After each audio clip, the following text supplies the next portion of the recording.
27 సంవత్సరాలు ఉన్నారు కదా, సో అక్కడ మీ ఫ్యామిలీ లేదు, అవునా? మీరు అక్కడ ఫిజికల్ నీడ్ కోసం మీరు ట్రై చేసారా?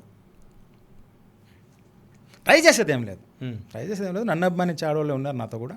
నేను ఫ్యామిలీని తీసుకోలేదన్నా. నేను మా లాస్ట్ ఎపిసోడ్లో చెప్పిన, నేను మా మిస్సెస్ని నా ఫ్యామిలీ వీసాగా తీసుకొని టూరిస్ట్ మాదిరి ఒక 2-3 నెలలు నాతో కూడా ఉండింది, మళ్ళీ పంపించేసిన. అదేం పని చేసేది ఏమీ లే, కోవిడ్ చూడాలని తీసుకున్నా. ఇక్కడ పిల్లలు ఉన్నారు కదన్నా.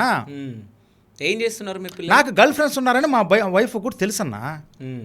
నేను నెలకి 2 నెలలకు ఒకసారి వచ్చిపోయేవాడన్నా. అందరి మాదిరి పోయి 2 ఏళ్ళు 3 ఏళ్ళు ఉండేవాడిని కాదు. 4 పాస్పోర్ట్లు నా ఇమిగ్రేషన్ స్టాంపులతో కంప్లీట్ అయిపోయినాయి. ఎన్ని పేజీలు ఉంటాయా? ఎన్ని ఇమిగ్రేషన్ స్టాంపులు వేస్తారు? ఇప్పుడు నా దగ్గర ఉన్నది 5వ పాస్పోర్ట్. 92లో నేను పాస్పోర్ట్ చేసింది, రెన్యువల్ చేసుకుంటూ మీకు ఇన్ఫ్లుయెన్స్ ఏం లేదన్నా. ఇది రూల్స్ ప్రకారం, లా ప్రకారం పాస్పోర్ట్ అయిపోతే నేను రెన్యువల్ చేసుకుంటా వచ్చిన. ఇప్పుడు 5వది ఉంది. కొన్ని వందల ఇమిగ్రేషన్ స్టాంపులు ఉన్నాయి. అంటే ఎన్ని వందల మాటలు ఎక్కువ దిగుంటా. నాకు అమెరికాకి మాత్రమే వీసా దొరకలేదు. నేను యూరోప్ కంట్రీకి టూర్కి పోయేసి ఫ్యామిలీతో కూడా పోయి వస్తున్నా.